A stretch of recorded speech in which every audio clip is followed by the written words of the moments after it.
Okay, Zorn drills. No passing step on the first one. Point contact with the wall from right Vom Tag. So we're doing this in a 3-step sequence on either side. So it's hammer grip, flat down, thumb grip, which would be like a shield. Same on the other side, so it's the same on the first. Hammer grip, flat, which pushes the pommel to the inside, shield style or sturts, pommel to the outside.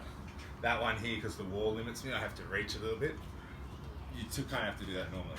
So if I do the 3 in sequence,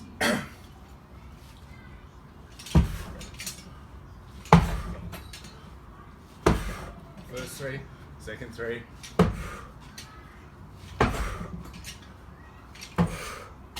So you see that one's a little bit hard to reach. Once again, this time when we do it, we're going to go faster through them, and hitting a little bit harder.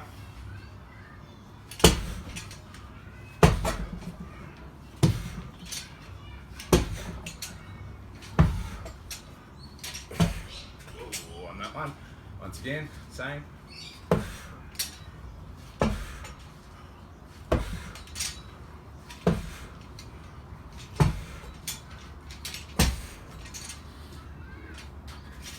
Okay, this time we're going to slow the pace down and really focus on extending with the back hip, because when you do this without a passing step, which does happen, and I'll see when I cut in some clips, sometimes the opponent's coming onto you really fast and you don't do it with a conventional pass. They're coming on quick and you just bang, more like a defensive Zornort, which is like the classical way.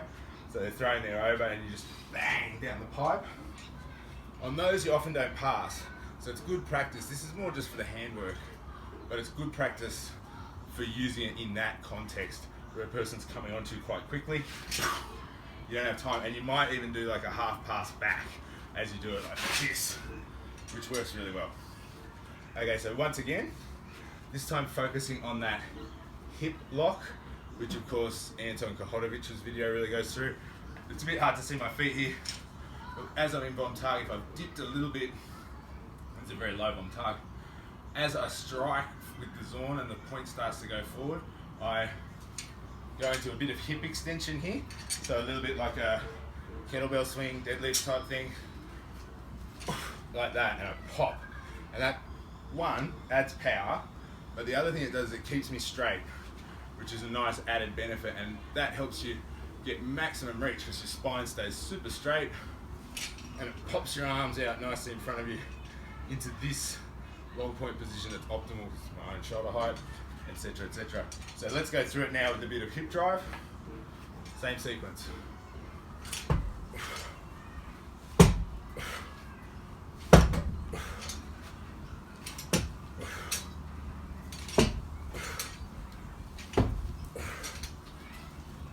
And you see I prefer it this way. Faster.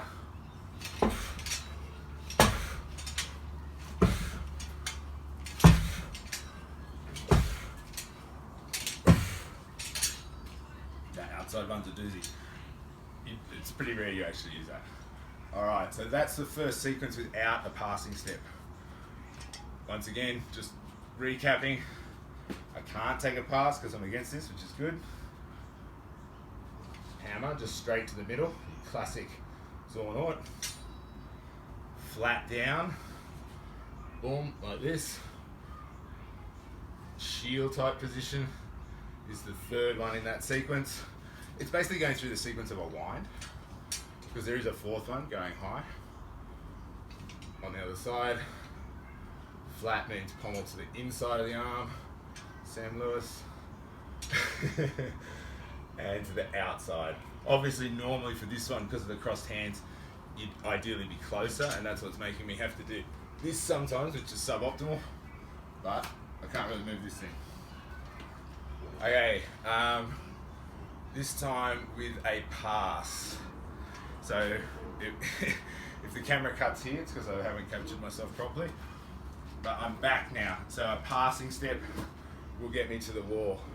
Now, one of the things for anyone who's really used to doing moves where you shoot the point from Vom Tag, is that your passing step is sometimes a little bit shorter than it will be for big cues, because you're not trying to reach, you need to keep the point on line. And if you take such a big passing step that your hips start to turn, your point wavers and you end up in a more left ox type position out in front of you, but you'll be kind of like this, which you don't want. You want to keep the sword in front of you, so if you had to take multiple little steps, you'd still be staying a bit more square to the person, ideally with a Zornort. So yeah, same drill with the pass. So I'm back at passing distance to the hammer, flat, thumb inside shield position. Same on the other side, hammer, flat, which is pommel on the inside, and to a shield sturt position on the outside. This one's super uncomfortable, even with the pass. Okay, now that at more speed.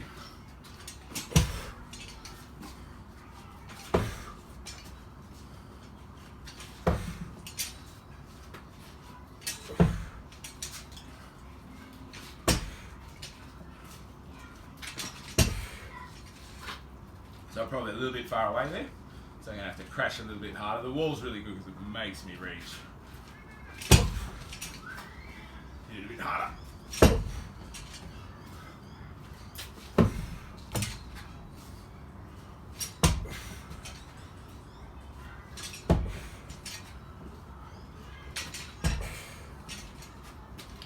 Okay, and so you really notice that there's variation, not just because of inaccuracy, which is part of it sometimes, but also because the sword will flex in different directions. Sometimes your hands will be a little bit further out, you didn't step quite perfectly. There's a lot of little changes that will happen each time. That's why drilling this against a fence, wall or whatever is really good, because you get used to the different flexes and how your force has affected that flex.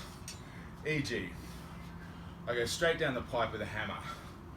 Boom, when it flexes, it's probably going to go sideways because of the way the flat's facing. That's going to affect my wind after I've hit the guy.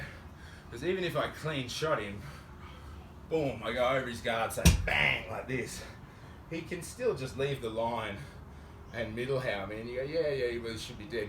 Yeah, but we don't want to get hit by his middle how either, unless he just dies instantly, he can still throw it. So we're going to need to wind down to defend ourselves.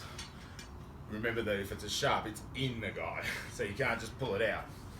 So, boom, it goes sideways. I need to be ready to drop.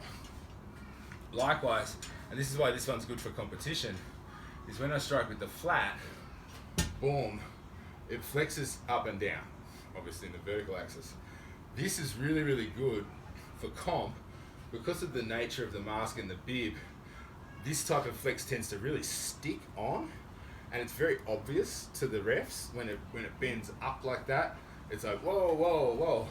Whereas the ones that go sideways, for one, it's a bit harder to see, but the shape of us means that it's much easier for that to flick off like that. Whereas this one, once it's on, we tend to, because of the way our hands are in particular, and because it's a flat, it's really easy to keep it on, and it doesn't tend to just go flying off. So this one's good like that. It's also great in the sense of the winds, because if you've gone boom, and your sword's driving into the person, it's a sharp, you're in quite a neutral position to go anywhere. Obviously the issue is that your thumb's on the inside. So if their sword was high, and you're attacking under it, say with a more shield type thing, boom, you want to be ready to wind up like that. Or if they did this massive leaving of the line, which is unlikely, boom, down like that. So you can see that sword flex so much, my knees touch this thing. A lot of this drilling is just getting used to what happens when your sword hits the thing. How are you going to make sure that you can control yourself back to the forehanging, which is what we're wanting. We don't want to be going whoop, whoop, whoop. We want to have something and be able to wind out effectively so that we don't get after blows, etc. as we're exiting. Okay, so those are the two main drills with these point forward strikes from Vom Tag. Here, boom with no pass, hammer, boom, etc. The ones we did. Or back with the pass, boom, point on. And when you're hitting it hard, especially on the other two, now, you know, I've got a neighbour, so we want to be cool. Like, don't destroy the fence. But we want to hit it hard enough that we can feel that great flex and think, okay, what would we do with this to attempt to control it? When is it safe to come back out? Etc, etc. And so that's the first steps in training point forward strikes from Vom Tag.